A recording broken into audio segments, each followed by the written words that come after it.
All right, so as I mentioned, this is basically going to turn into a layup hole. So let's just get the ball out and play here.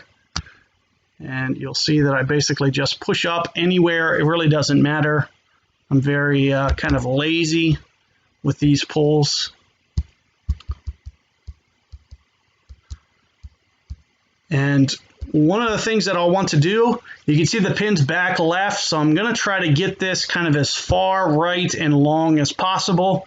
So typically I might curl this and do a B3 shot. I'm not going to do this here because I want to kind of intentionally get it long and right. And it's going to kind of take too much break and be shorter if I go the alternative way. Because here's the goal here. If we can't go for the green, we at least want to give this a go to potentially hold this. Now, what's typically going to happen? I don't know if this is getting there. I don't think it is. So that's a little disappointing. This club typically lands 122. With this wind, I don't think it's going to land more than 117. And you're going to see that it's essentially come in side door here. And it might just come up an inch or two short right in front of the cup. Good news is I think we can get great shot points here. So even if you can't get to the green, sometimes you can create an advantage just by picking these up. So one of the things that you'll see that I do intentionally is aim out to the right because it's going to kick hard into this upslope. So with a wedge into the wind, this is going to bounce almost sideways. And that's why I'm worried that it's not going to get there, is because it's going to be, as I mentioned, just kind of kicking straight direct left. So I do think this might be just a yard or a foot short. But I'd kind of rather just hope that it gets there, hope that I'm wrong.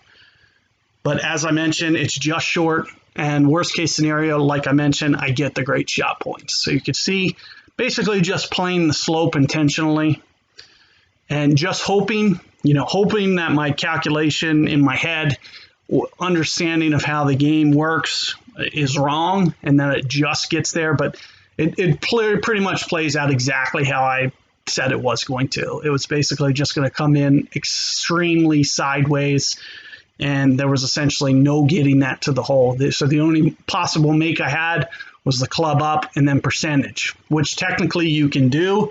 I mentioned this in that club layout overlap sheet.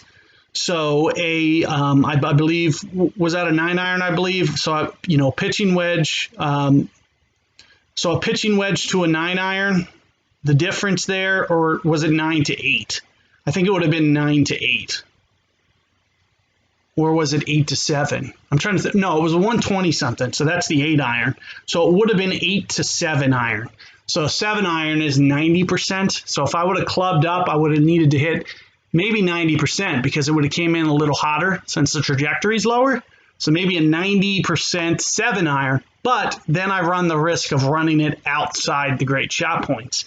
And you can see, these great shot points that I just picked up here could be the difference between me beating my opponent and not. So oftentimes I'll just, concede and say, I'm probably going to miss this. Hopefully I'm wrong and it just gets to the hole. But as you can see, it just comes up short here.